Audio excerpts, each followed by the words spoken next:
আসসালামু আলাইকুম। আজকে আপনাদের সাথে শেয়ার করব আমার বেকিং জার্নিটা শুরুটা ঠিক কেমন ছিল। শুরুটা তো সবসময় সুন্দর হয় না, অনেক ঝামেলা হয়, অনেক ধরনের প্রশ্নের সম্মুখীন হতে হয়। আমার ক্ষেত্রেও তার ব্যতিক্রম না। যখন আমি শুরু করলাম তখন আমাকে বিভিন্ন রকমের প্রশ্নের সম্মুখীন হতে হতো। সবাই বলতো যে এত দাম কেন, এত দাম দিয়ে নিলে আপনার কাছ থেকে কেন নিব, ভালো বেকারি থেকে নিব, ভালো ব্র্যান্ডের কেক নিব, আপনার কাছ থেকে কেন নিব, এরকম প্রশ্নের অনেক সম্মুখীন হতো।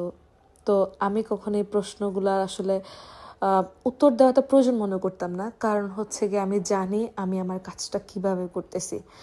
বলতে পারেন আমার কাজের প্রতি আমার ডেডিকেশন, আমার কনফিডেন্স অনেক বেশি ছিল। এর থেকে বড় বিষয় হচ্ছে আমার কোয়ালিটি। আমি জানি আমি কোন কোয়ালিটি নিয়ে কাজ করতেছি, সুতরাং আমার কোয়ালিটির জন্যই আমাকে দামটা দিচ্ছে।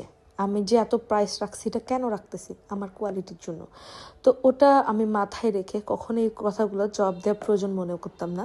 তো আলহামদুলিল্লাহ যারাই বলতো তারাই এখন আমাদের কাছ থেকে কেক নেয় এবং তারাই আমাদের সুনাম করে। আলহামদুলিল্লাহ এটা আল্লাহর কাছ থেকে অনেক বড় পাওয়া।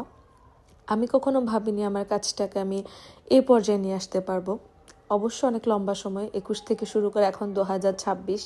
তো এই সময়টা সহজ ছিল না। আস্তে আস্তে করে নিজের কাজগুলোকে করেছি, গুছিয়েছি, নিজেকে আরেকটু পারফেক্ট করার চেষ্টা করেছি।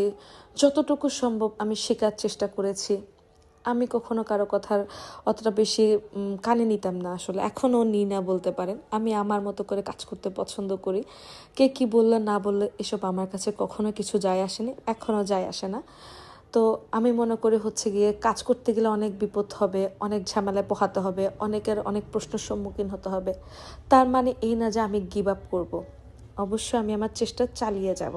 তো আপনাদের বেকিং জার্নিটা কেমন ছিল সবাই জানাতে পারেন।